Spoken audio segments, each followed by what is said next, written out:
Hello. तो आप में से बहुत लोगों ने ईएमए के बारे में सुना होगा कि ईएमए एक बहुत ही ज़्यादा पावरफुल टूल है। बहुत लोग होते हैं जो इंडिकेटर्स के बारे में बताते हैं यूट्यूब पे और बोलते हैं कि इस इंडिकेटर का यूज़ कर लो आप प्रॉफिटेबल हो जाओगे, उस इंडिकेटर का यूज़ कर लो आप ये, मतलब बेसिकली इंडिकेटर्स से रिलेटेड लोग इतना ज़्यादा वीडियो बनाते हैं ना कि पता नहीं, इंडिकेटर से ही ऐसा लगता है कि ट्रेडिंग हो जाएगी, इंडिकेटर से ही आप प्रॉफिटेबल हो जाओगे, जबकि ऐसा कुछ नहीं होता है। अगर एक सिर्फ इंडिकेटर का यूज़ करने से आप प्रॉफिट बना पाते, प्रॉफिटेबल हो पाते, तो लोग इतना दिमाग लगाते ही क्यों? सिर्फ इंडिकेटर का यूज़ कर लेते, 2-4 इंडिकेटर कहीं से सीख लिए और उसी को बस यूज़ करके प्रॉफिट बनाते रहो। ठीक है, तो एग्जैक्टली क्या रियलिटी है इंडिकेटर्स की, कितना यूज़फुल होते हैं, अगर यूज़फुल होते भी हैं तो उसको किस तरीके से यूज़ करना होता है, वो आज अपन देखने वाले हैं ईएमए 20 के लिए। ठीक है, एग्जैक्टली ईएमए 20 होता क्या है और उसको इन डेप्थ कैसे समझना है वो आज पूरा डिस्कस करेंगे। तो आज अपना डे 25 100 डेज सीरीज़ का। जो लोग भी नए आए हैं उनको मैं बता दूं कि इस चैनल पे चल रही है 100 days journey to become a profitable trader in 2025। Okay, तो जो लोग कंटिन्यूस व्यूअर हैं उनको मैं बता दूं आज अपन पढ़ने वाले हैं ईएमए 20। ठीक है, एग्जैक्टली लास्ट क्लास में अपन ने देखा था कि एग्जैक्टली मूविंग एवरेज क्या होता है, उसके कौन कौन से टाइप्स होते हैं। उनमें से एक टाइप होता है एक्सपोनेंशियल मूविंग एवरेज, जिसको जिसको शॉर्ट फॉर्म में बोलते हैं ईएमए। ठीक है, अब ये ईएमए 20 का मतलब क्या है? 20 का बेसिकली मतलब होता है कि 20 कैंडल्स का एवरेज है। ठीक है, यहाँ पे मान ले 50 लिखा रहता, तो अगर 50 लिखा रहता तो इस ये 50 कैंडल्स का एवरेज हो जाता। ठीक है, अब सिंपल मूविंग एवरेज से एक्सपोनेंशियल में क्या डिफरेंस है ये भी मैंने लास्ट क्लास में डिस्कस किया था कि एग्जैक्टली सिंपल मूविंग एवरेज में तो एवरेज होता है सिंपली, बट एक्सपोनेंशियल में कुछ मैथमेटिकल फार्मूलाज से कैलकुलेशन होने के बाद एक वैल्यू आती है जिसमें करंट मार्केट प्राइस की तरफ ज़्यादा वेटेज होता है। ठीक है, जिसकी वजह से ये जो है ये थोड़ा एडवांस है सिंपल मूविंग एवरेज से, जबकि सिंपल मूविंग एवरेज को लैगिंग इंडिकेटर बोलते हैं क्योंकि वो थोड़ा डिले, बेसिकली डिले दिखाता है चेंज होने में। जैसे कि प्राइस अगर नीचे से ऊपर जा रही है तो सिंपल मूविंग एवरेज को थोड़ा टाइम लगेगा वहाँ से रिवर्स होने में, बट प्राइस रिवर्स पहले ही हो जाएगी। बट ईएमए में वो लैगिंग नहीं देखने को मिलती है और ईएमए एकदम प्राइस के एकदम बेसिकली साथ मोमेंटम दिखाता है। ठीक है, तो सबसे पहले मैं बता दूं कि आज की क्लास कैसे चलने वाली है। आज की क्लास थोड़ी सी डिफरेंट होने वाली है। इसमें बेसिकली पहले से मैं चेकलिस्ट लेके आया हूँ कि आज ये सारी चीज़ें अपन डिस्कस करने वाले हैं। ठीक है, जैसे जैसे अपन डिस्कस करते जाएंगे मैं इसको टिक मार्क करते जाऊँगा। ठीक है, और सारी क्लास बस लिमिटेड 2-3 स्लाइड्स में चलने वाली है और पूरा सुनने वाला काम है आज। ठीक है, इफेक्टिवली सुनना है, ईयरबड्स लगा लो और शांति से एक कोने में बैठ जाओ, जहाँ भी आपका सेटअप हो छोटा मोटा। ठीक है, वहाँ पे शांति से बैठो और कंटिन्यूस 20 से 25 मिनट का मैक्सिमम वीडियो होगा, उससे ज़्यादा बड़ा वीडियो नहीं होगा। ठीक है, तो स्टार्ट करते हैं। सबसे पहले कि एग्जैक्टली ये जो मूविंग एवरेज बेसिकली ईएमए 20 है उसको चार्ट पे कैसे सेट करना है, क्योंकि बहुत सारे लोग यही डाउट फिर वापस डाउट ग्रुप में पूछेंगे कि सर बता दो सेट कैसे करना है, मुझसे सेट नहीं हो रहा है ये वो। इससे अच्छा है कि मैं आपको पहले ही डेमोन्स्ट्रेट करके दिखा दूं कि एग्जैक्टली कैसे सेट करना है। तो मान लो अपने पास मैं चार्ट खोलता हूँ टाटा मोटर्स। ठीक है, अब टाटा मोटर्स का चार्ट खुल गया है और इस चार्ट पे अगर मान लो आपको, पहले तो मैं इंडिकेटर हटा देता हूँ तभी तो ऐड कर पाएंगे। ओके, तो मान लो आपने कुछ भी ऐड करके नहीं रखा है तो सबसे पहले चार्ट कैसा दिखेगा? ऐसा दिखेगा, एकदम क्लियर साफ़ सुथरा चार्ट। अब इसमें अगर आपको इंडिकेटर ऐड करना है तो ये जो बेसिकली एप्लीकेशन है वो है अपस्टॉक्स। अब आपके एप्लीकेशन में भी लगभग ऐसा इंटरफेस होगा, कोई सा भी आप ब्रोकर चूज़ कर लो। ठीक है, अब यहाँ पे आपको एक FX and indicator basically function indicator, तो इसका मतलब है कि इसमें पूरी इंडिकेटर की सेटिंग है। ठीक है, अब इस पर जब क्लिक करोगे तो आपको ये पूरा एक सेटअप खुलेगा जिसमें क्या है, अल्फ़ाबेटिकली ऑर्डर में जितने इंडिकेटर्स है, बहुत सारे इंडिकेटर है, उन सारे इंडिकेटर की लिस्ट है। अब आपको इन सारी लिस्ट के अंदर नहीं जाना है और एक एक इंडिकेटर को लगा के नहीं देखना है कि एग्जैक्टली क्या है क्या नहीं है। आपको सीधा यहाँ पे सर्च करना है मूविंग एवरेज, ठीक है। अब मूविंग एवरेज जैसे ही लिखोगे ना तो बहुत सारे मूविंग एवरेज आ जाएंगे। अब बहुत लोग इसी में कन्फ्यूज हो जाएंगे कि कौन सा मूविंग एवरेज यूज़ करना है। तो मैं बता दूं कि जहाँ पे आपको मूविंग एवरेज के साथ में एक्सपोनेंशियल वर्ड दिखे तो उसको आपको सेलेक्ट करना है। अब जैसे ही सेलेक्ट करोगे ना, एक बार क्लिक किया है इस पर, तो यहाँ पे आप देखोगे तो आपको एक EMA 9 क्लोज 0 लिखा हुआ नज़र आ रहा होगा, ठीक है। अब आपको क्या करना है, आपको अब इसको हटाना है और इस पर क्लिक करना है, इस पर क्लिक करना है। अब इस पर जैसे ही क्लिक करोगे तो इसमें 3 चीज़ें हैं, देखो, डिलीट, सेटिंग और व्यू। तब जब सेटिंग वाले व्यू पे सेटिंग वाले पे क्लिक करोगे तो आपको यहाँ पे 3 सेक्शन दिखेंगे, इनपुट, स्टाइल और विजिबिलिटी। अब यहाँ पे इनपुट में कुछ आपको चेंजेस करने पड़ेंगे, ठीक है। अब वो चेंजेस क्या होंगे वो ध्यान से देख लो। जो लेंथ है, लेंथ में आपको 20 करना है, ठीक है। क्लोज को आपको क्लोज ही रहने देना है। और जो SMA है, SMA को आप SMA की जगह EMA कर देना, ठीक है। और जो ये है स्मूदिंग लेंथ, उसको आप 20 कर देना, ओके। अब इसमें इसके अलावा स्टाइल में आपको कुछ नहीं करना है, विजिबिलिटी में आपको कुछ नहीं करना है, यहाँ से आप ओके कर दो। तो ये जो है फाइनली ये जो लाइन कर्व आपको दिख रहा है ये है EMA 20। और ये जो EMA 20 है बेसिकली, अब इसका यूज़ कैसे करना है, क्या करना है, वो तो आप समझेंगे ही आगे आने वाले पार्ट में। बट अभी एक चीज़ क्लियर हो गई कि आपको सेट कैसे करना है चार्ट पे, ठीक है। अब आते हैं वापस, तो अपन ने पहला पॉइंट जो है how to set on chart वो क्लियर कर लिया है, ठीक है। नेक्स्ट चीज़ है कि what is EMA 20 and why it is so important. तो सबसे पहले मैं बता दूं कि एग्जैक्टली EMA 20 होता क्या है। तो EMA 20 का बेसिकली फुल फॉर्म आप सबको अभी तक पता चल गया होगा कि इसका मतलब होता है एक्सपोनेंशियल मूविंग एवरेज, ठीक है। अब एक्सपोनेंशियल मूविंग एवरेज के बारे में आपको ये भी पता है कि exponential moving average basically SMA से थोड़ा सा एडवांस्ड है, और जो चीज़ें कल पढ़ी थी वो सब चीज़ें तो आपको पता है। अब Y it is so important, basically एक डेडिकेटेड लेक्चर है इसके ऊपर ये आज का, तो उसका कुछ तो इम्पोर्टेंस होगा, कुछ तो ये खास है, तभी इसको अलग से पढ़ाया जा रहा है। तो बेसिकली ये इतना खास क्यों है, तो ये इतना खास इसलिए है, अब ध्यान से सुनना, आगे के 5 से 7 मिनट बहुत ही ज़्यादा इस पूरे वीडियो के बहुत ही ज़्यादा क्रूशियल होने वाले हैं, ठीक है। पूरा फुल फोकस के साथ सुनना है। जो EMA 20 है वो अपने आप में इतना पावरफुल टूल है जिससे कि ये खुद बेसिकली जो ये कर्व है EMA 20 का वो एज अ सपोर्ट और रेसिस्टेंस काम करता है विदाउट एनी रीज़न, ठीक है, विदाउट एनी रीज़न। ये EMA 20 इतना पावरफुल टूल है कि ये खुद ही सपोर्ट और रेसिस्टेंस का काम करता है विदाउट एनी रीज़न। ये स्टेटमेंट है ना, ये अच्छे से लिख लो और समझ लो इसका मतलब क्या है, समझ लो, ठीक है। अब वो अपन चार्ट पे जब जाएंगे तो आपको पता चलेगा कि ये कैसे सपोर्ट और रेजिस्टेंट के फॉर्म में काम करता है, ठीक है, और क्यों विदाउट रीज़न काम करता है वो भी अपन समझेंगे। तो सबसे पहले आपको एक चीज़ क्लियर हो जानी चाहिए कि ये इतना इंपॉर्टेंट क्यों है। इसका इम्पोर्टेंस ये है कि ये विदाउट एनी रीज़न सपोर्ट और रेसिस्टेंस का काम करता है।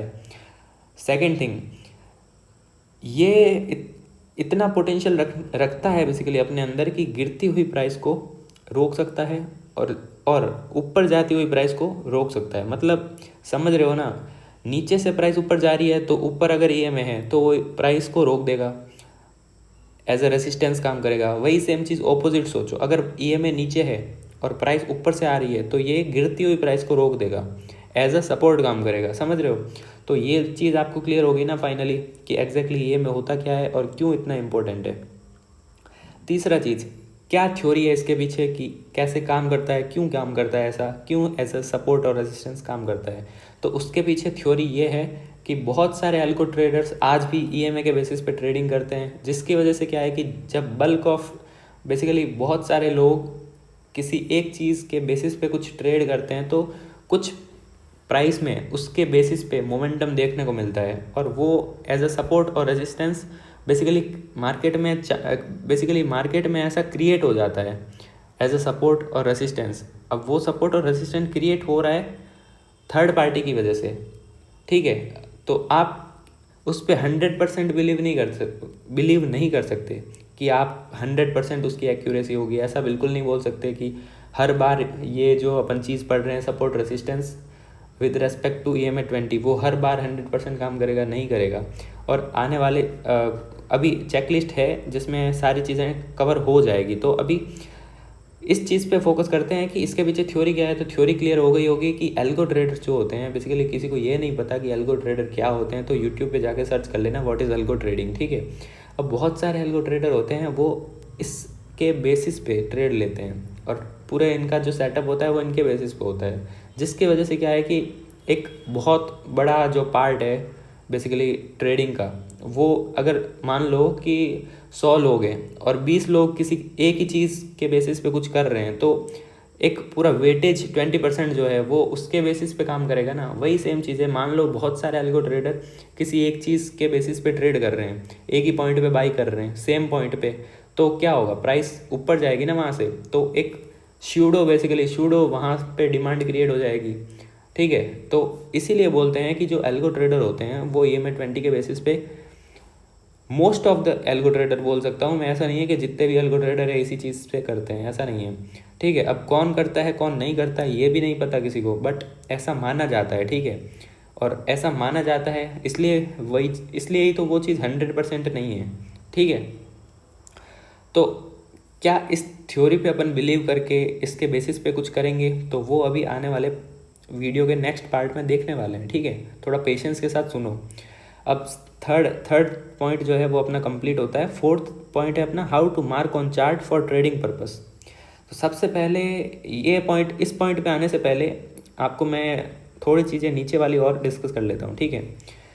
पहली चीज़, एक्स्ट्रा ट्रेड स्कोर। अब ये जो एक्स्ट्रा ट्रेड स्कोर है वो अपन EMA20 के बेसिस पे देते हैं अपने ट्रेडिंग सेटअप को, और वो एक्स्ट्रा ट्रेड स्कोर कब देते हैं, कैसे देते हैं, वो अपन जब चार्ट पे मार्क करना सीखेंगे तो उसके बाद में ही पता चल जाएगा।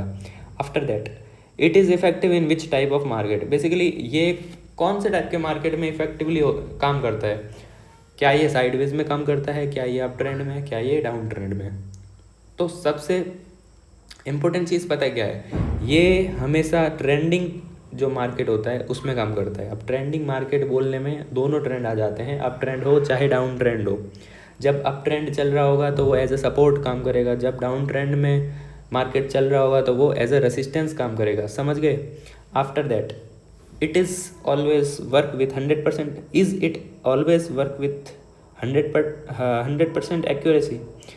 क्या ये 100% एक्यूरेसी के साथ काम करता है? बिल्कुल नहीं। 100% एक्यूरेसी के साथ काम करता तो हम इसी के बेसिस पे ट्रेडिंग करते रहते। हम इतना दिमाग ही क्यों लगाते, डिमांड सप्लाई ही क्यों पढ़ते, हम बहुत सारी चीज़ें अलग अलग क्यों पढ़ते, क्यों ट्रेड स्कोर पढ़ते, क्यों ट्रेंड एनालिसिस करते।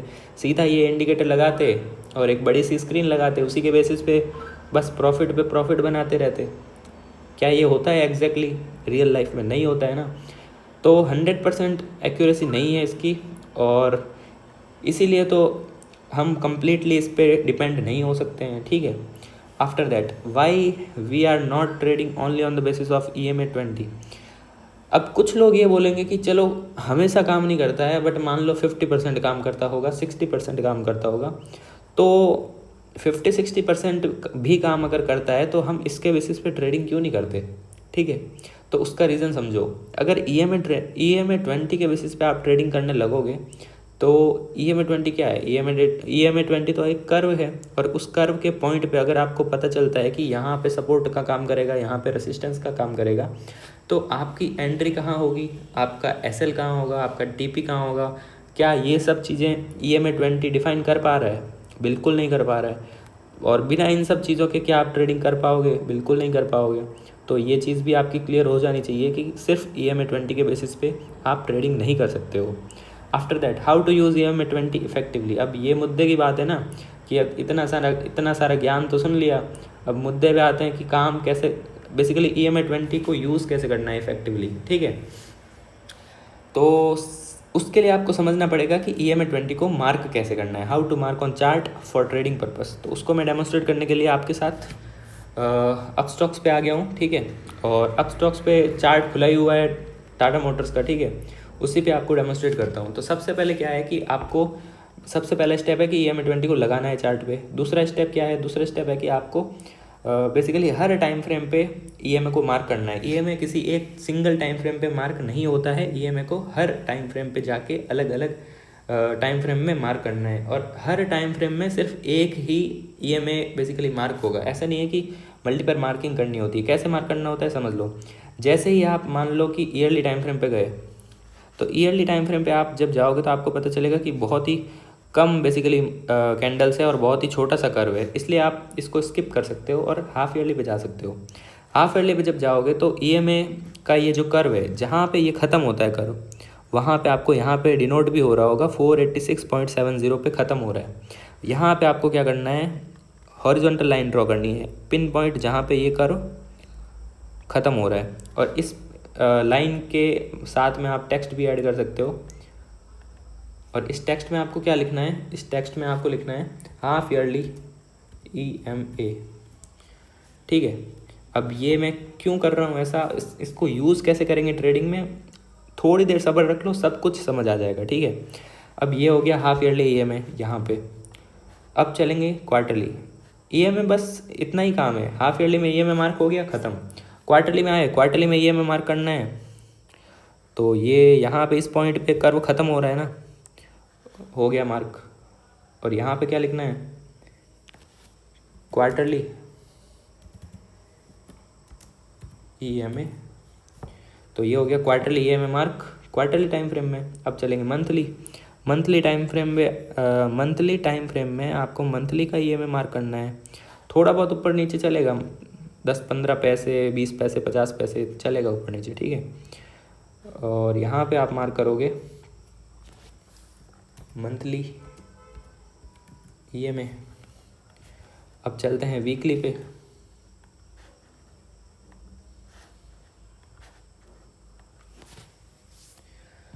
तो वीकली टाइम फ्रेम पे आपका EMA जो है वो 696 के आसपास है, ठीक है। और यहाँ पे आप मार्क कर लो वीकली EMA, ठीक है। अब लास्ट मिनिमम आपको डेली तक तो जाना ही है, तो डेली का EMA आप मार्क कर लो यहाँ पे,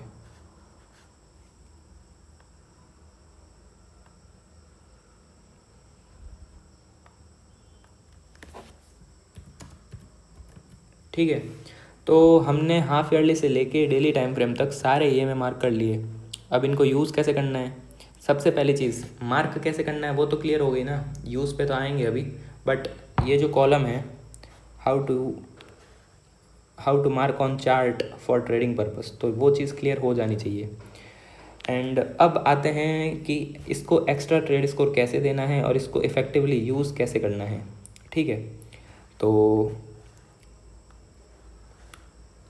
बेसिकली ये जो EMA की लाइन्स है अलग अलग, बहुत सारी हॉरिजेंटल लाइन हो गई ना। अब एक चीज़ अपन को ये पता चल गई कि ये जो लाइन्स है वो इनडायरेक्टली सपोर्ट और रेसिस्टेंस का काम करेगी। अब वो एग्जैक्टली कैसे काम करेगी उसको समझने के लिए आप कुछ एग्जांपल्स देख सकते हो।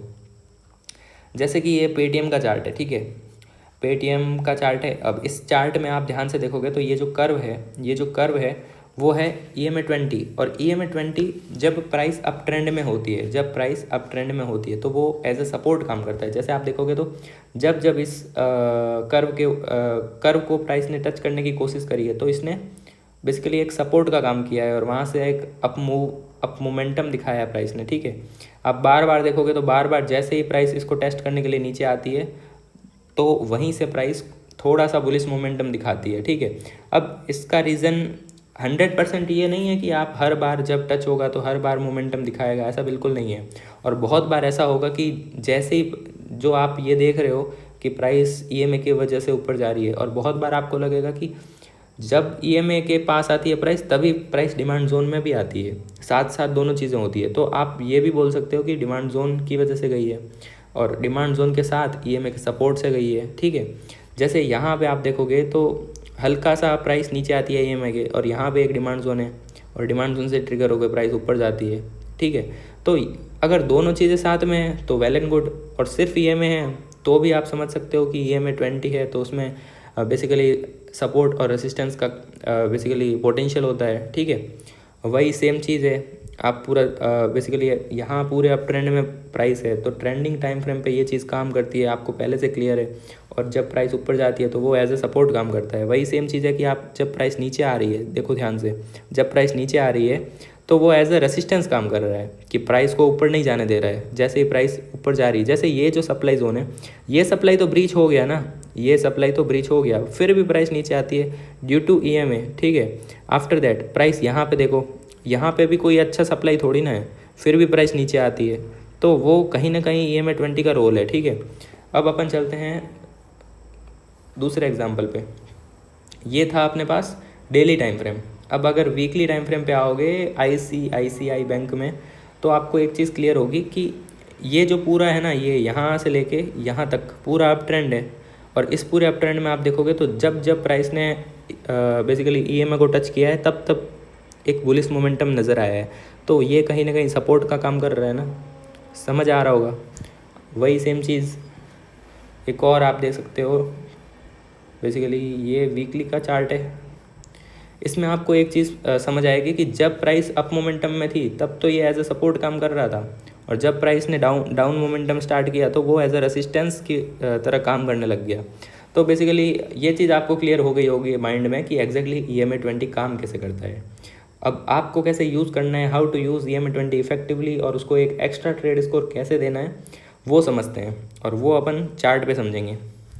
बेसिकली अपन ने सारे EMA को मार्क कर लिया है, ठीक है। अब आफ्टर दैट जब जब किसी ट्रेडिंग सेटअप के पास में EMA मिलेगा, तब तब उस ट्रेडिंग सेटअप को बेसिकली अपन एक एक्स्ट्रा ट्रेड स्कोर देंगे, ठीक है। जब जब किसी सेटअप, अब सुन लो ये ध्यान से, फिर बार बार पूछोगे डाउट। जब जब किसी ट्रेडिंग सेटअप के एग्जीक्यूशन, और ज़्यादा मैं प्रिसाइज बोल रहा हूँ, जब जब किसी ट्रेडिंग सेटअप के एग्जीक्यूशन के पास, अब पास का मतलब समझ लो, पास का मतलब है PL से लेके DL के बीच में या फिर थोड़ा बहुत ऊपर नीचे, उसको बोलेंगे पास, या फिर उसकी रेंज में। जब जब एग्जीक्यूशन के ट्रेडिंग सेटअप के रेंज में EMA 20 का हॉरिजॉन्टल लाइन दिखेगा, तब तब उसको एक एक्स्ट्रा ट्रेड स्कोर देंगे, तब तब उस एग्जीक्यूशन को एक एक्स्ट्रा ट्रेड स्कोर देंगे, ठीक है। अब वो एग्जैक्टली मैं प्रैक्टिकली चार्ट पे करके दिखा देता हूँ कि एग्जैक्टली किसको एक एक्स्ट्रा ट्रेड स्कोर बोलते हैं। अगर मान लो कि करंट मार्केट प्राइस यहाँ पे है और मैं डिमांड जोन ड्रॉ करना चाहूँ, तो आप ये 3 बेस कैंडल वाला डिमांड जोन नज़र आ रहा होगा आपको, चलो उसको मार्क कर लेते हैं,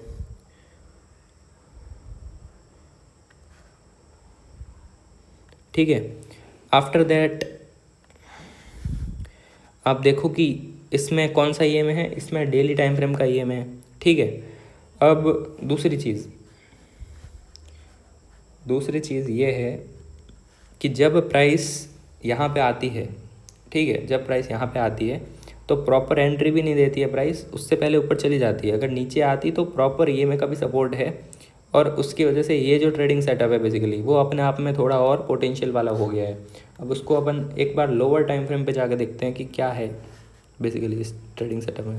बेसिकली प्राइस जो है गैप डाउन खुली थी, गैप डाउन खुल के उसने गैप को कवर किया है। तो गैप थ्योरी समझेंगे उस टाइम आपको ये सब चीज़ें समझ आ जाएगी, बट अभी के लिए बस EMA पे फोकस करो कि एग्जैक्टली यूज़ कैसे करना है EMA को। मान लो आपने पूरा समझ लिया है कि EMA कैसे है, कैसे मार्क करना है, होता क्या है, क्यों काम करता है, ठीक है, ज्ञान आपके पास पूरा है, बट आपको यूज़ अगर नहीं करना आएगा तो कोई मतलब नहीं है उस ज्ञान का। तो अब यूज़ करने के लिए आपको क्या है कि जब जब आप ऐसे एग्जीक्यूशन मार्क करो, मान लो कि आप किसी MIT की प्लान कर रहे हो, ठीक है, यहाँ पे तो अब एग्जांपल आपको ट्रेड सेटअप आपको वैसे ही ढूंढना है जैसे आप ढूंढते आए हो अभी तक, ठीक है, जैसे अभी तक आप ढूंढते आए हो वैसे ही आपको ट्रेडिंग सेटअप ढूंढना है। बट ये जो चीज़ है वो ये चीज़ आपकी ट्रेडिंग को और ज़्यादा स्मूथ बनाएगी, ठीक है, और आपको थोड़ा और कॉन्फिडेंस देगी कि हाँ अब EMA का भी सपोर्ट है मेरे ट्रेडिंग सेटअप को, ठीक है।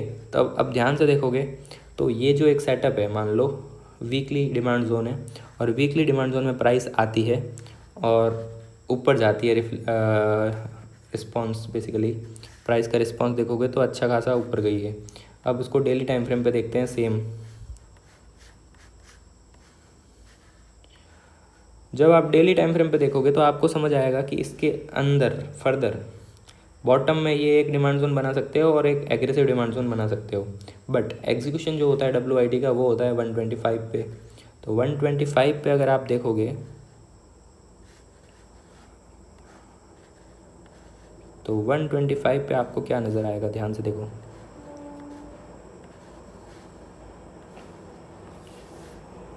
125 पे आपको क्लियर कट दिख रहा है, क्या दिख रहा है क्लियर कट, कि एक तो मेरे पास ये बॉटम में जोन है और एक मेरे पास एग्रेसिव जोन है। और एग्रेसिव को मैं यहाँ से यहाँ तक मार्क कर सकता हूँ, ठीक है। अब समझो कि अगर मान लो आपका ये जो एग्रेसिव सेटअप है, इस एग्रेसिव सेटअप के पास किसी ईएमए का सपोर्ट हो, तो क्या ये एग्रेसिव सेटअप अपने आप में एक और मतलब बेसिकली आपको कॉन्फिडेंस देगा कि हाँ ये सेटअप काम करेगा, ठीक है। जैसे ये सेटअप है प्रॉपर, इसने एंट्री देके यहाँ तक अप मोमेंटम दिया है, बट एक बार के लिए ये मान लो ये सेटअप, इसकी लेग आउट भी अच्छी नहीं होती थोड़ी बहुत, और थोड़ा बहुत आप सोचते इस सेटअप को देख के कि कहीं ना कहीं मैं कॉम्प्रोमाइज़ कर रहा हूँ, मुझे इस वाले सेटअप का वेट करना चाहिए, ठीक है। बट उसी सिचुएशन में आपको ईएमए का सपोर्ट मिल जाए इस वाले सेटअप में, मान लो ईएमए हो इस यहाँ पे, जब आप ट्रेड कर रहे हो प्लान, वहाँ पे उस टाइम पे ईएमए अगर यहाँ हो, तो आप सोचोगे ना एक बार के लिए कि अरे यार ईएमए का भी सपोर्ट है, चलो ले लेता हूँ ट्रेड, ठीक है। तो वही सेम चीज़ होती है कि जब ईएमए का सपोर्ट होता है तब अपन को एक एक्स्ट्रा कॉन्फिडेंस मिलता है ट्रेडिंग करने के लिए, ठीक है, उस सेटअप को प्रीफर करने के लिए। तो ये जितना आप चार्ट पे फोकस करोगे, बेसिकली प्रैक्टिस करोगे, बार बार अलग अलग चार्ट पे ड्रॉ करोगे, तभी आपको प्रैक्टिस होगी और तभी आपको चीज़ें क्लियर होगी, ठीक है। अब एग्जैक्टली आप समझ गए होंगे कि एक्स्ट्रा ट्रेड स्कोर मुझे कैसे देना है। तो जितने भी 7 ट्रेड स्कोर तक जितने ट्रेड स्कोर अपन ने पढ़े थे, वो सारे बेसिकली एक मेन जो ट्रेड स्कोर मैं बोल सकता हूँ, या फिर कोर ट्रेड स्कोर बोल सकते हैं, वो है 7 आउट ऑफ 7। आफ्टर दैट जितने भी अपन ने एक्स्ट्रा ट्रेड स्कोर पढ़े हैं, वो सारे के सारे जो ट्रेड स्कोर है वो बस ऐसे मतलब एक्स्ट्रा ट्रेड स्कोर है। एक्स्ट्रा का मतलब ही वो है कि वो मेन नहीं है। मेन से कंपेयर कभी मत करना इन सब चीज़ों को, कि आप अगर 6 आउट ऑफ 7 ट्रेडिंग सेटअप ढूंढ लिए, आफ्टर दैट ईएमए का सपोर्ट ले लिए और बोल दिए कि 7 आउट ऑफ 7 ट्रेड सेटअप हो गया, ऐसा बिल्कुल नहीं होगा। जब जितनी चीज़ें हैं 7 आउट ऑफ 7 के लिए मैंने बताई है, चाहे नंबर ऑफ बेस कैंडल हो, चाहे क्लोजिंग हो, चाहे एक्साइड, चाहे लेग आउट हो, तो बेसिकली ये सारी चीज़ें जो कोर चीज़ें हैं वो कभी बदलेगी नहीं, वो वही रहेगी। उसके बाद में ये सारी चीज़ें तो बस एक्सेसरीज़ के फॉर्म में हैं, उनको बस ऐड ऑन कर रहे हैं, ठीक है। तो फाइनली ईएमए 20 के बारे में बहुत सारी चीज़ें आपको क्लियर हो गई होगी, और अभी भी कुछ चीज़ें डाउटफुल होगी, क्योंकि पहली बार कोई चीज़ पढ़ते हैं तो हो सकता है कि कुछ चीज़ें डाउटफुल रहे। तो आपको कम से कम एक बार और इस वीडियो को वॉच करना है, नोट्स प्रिपेयर करने हैं। आफ्टर दैट कुछ डाउट रहता है तो कम्युनिटी व्हाट्सअप बनी हुई है, उसमें आप पूछ सकते हो। एंड अगर आप मेहनत करोगे तभी मैं कम्युनिटी में रेस्पॉन्स दूंगा।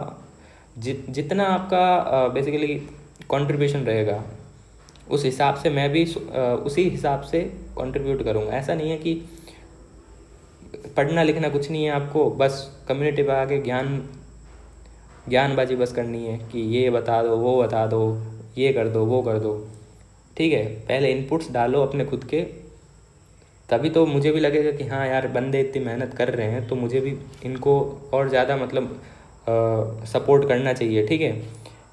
तो आज के लिए बेसिकली यही है। और लास्टली एक नॉन इम्पोर्टेंट चीज़ बोल सकते हो, ये जो लास्ट पॉइंट है, role of EMA in finding a breakout trade. तो बेसिकली बहुत लोग होंगे जिनको ब्रेकआउट एक टर्म है, बेसिकली ब्रेकआउट टर्म, उसके बारे में पता होगा, बहुत लोगों के मुंह से सुना होगा, बहुत सारे यूट्यूब वीडियोस में सुना होगा कि ये यहाँ से ब्रेकआउट आएगा, ये बेसिकली ब्रेकआउट ट्रेड है, पैसा डबल कर लो, ये सब चीज़ें सुनी होगी, ठीक है।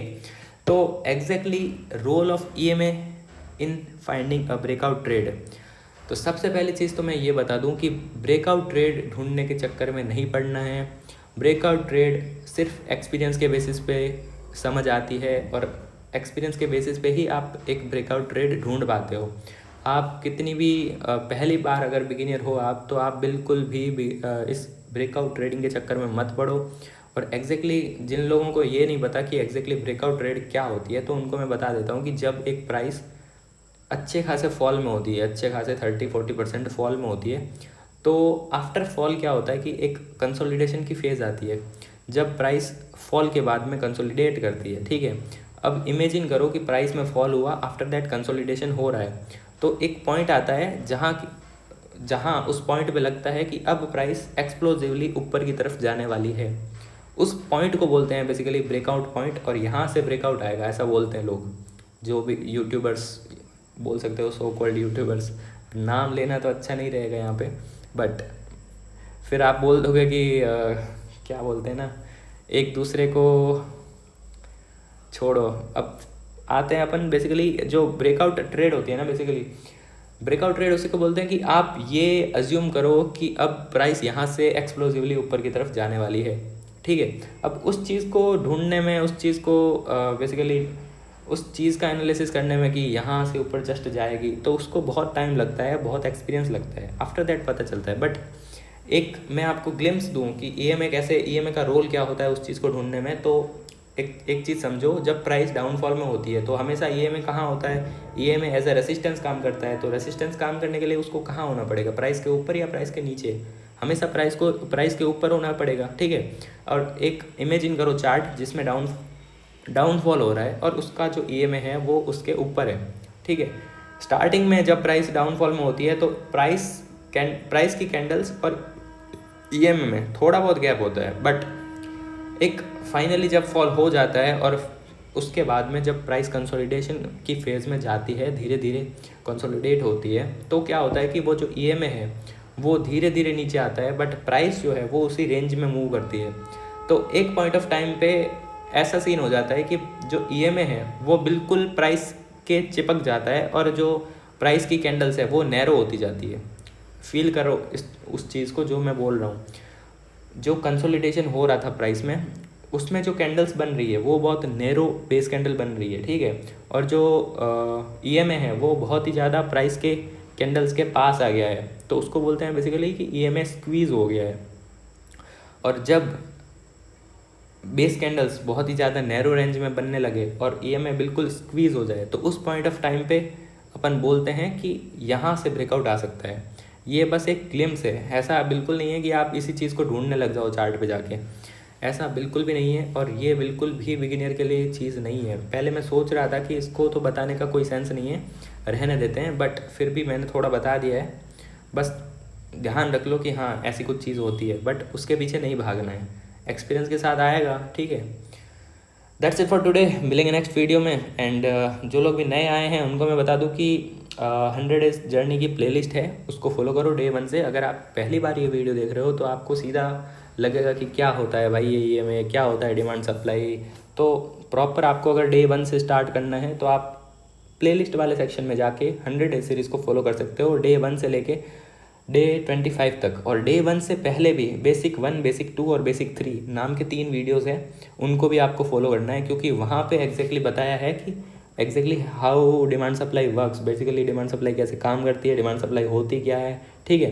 बेसिक मतलब जो बेसिक पिलर्स होते हैं ट्रेडिंग के, वो आपको वहाँ पे एक्सप्लेन किए हैं। आफ्टर दैट आप कंटिन्यू कर सकते हो डे 1 से लेके डे 25 तक। अपना प्लान नेक्स्ट कुछ दिन में ये है कि अपन ये जो डे 25 हो चुके हैं उनके बाद के जो डे 25 है, मतलब 25 + 25 50, अब नेक्स्ट 25 डेज़ में अपन पूरे स्टैटिक कॉन्सेप्ट्स ख़त्म करने वाले हैं। स्टैटिक कॉन्सेप्ट से कहने का मेरा मतलब ये है कि जितनी भी चीज़ें एज ए ट्रेडर अपन को ज़रूरत पड़ने वाली है, ठीक है, वो सारी की सारी चीज़ें अपन नेक्स्ट 25 डेज़ में ख़त्म करने वाले हैं। मतलब जब डे 50 होगा तो वो अपना लर्निंग के हिसाब से, पढ़ने के हिसाब से वो लास्ट लेक्चर होगा, और उसके बाद अपन डे 51 से लेके डे 100 तक सिर्फ प्रैक्टिस करने वाले हैं, चार्ट पे प्रैक्टिस। और उसमें कोई नई चीज़ नहीं बताई जाएगी, उसमें वही सारी डे 1 से लेके डे 50 वाली चीज़ें अप्लाई की जाएगी, ठीक है। तो जो लोग भी बार बार वीडियो के नीचे कमेंट करते हैं कि ये 100 डेज सीरीज़ कब ख़त्म होगी, 100 डेज सीरीज़ कब ख़त्म होगी, उनको मैं बता दूं कि सिर्फ डे 50 तक जो चीज़ें पढ़ाई जाएगी, सिर्फ उतनी ही चीज़ें आपको एक सक्सेसफुल प्रॉफिटेबल ट्रेडर बनने के लिए ज़रूरी है, ठीक है। उसके बाद में आप कितनी प्रैक्टिस करते हो, कितने डेडिकेशन के साथ टाइम देते हो, कितना आप उसको लेके बेसिकली सीरियस हो, उस पर डिपेंड करेगा कि आप कितने सक्सेसफुल ट्रेडर बन पाते हो, ठीक है। दैट्स इट फॉर टुडे, मिलेंगे नेक्स्ट वीडियो में।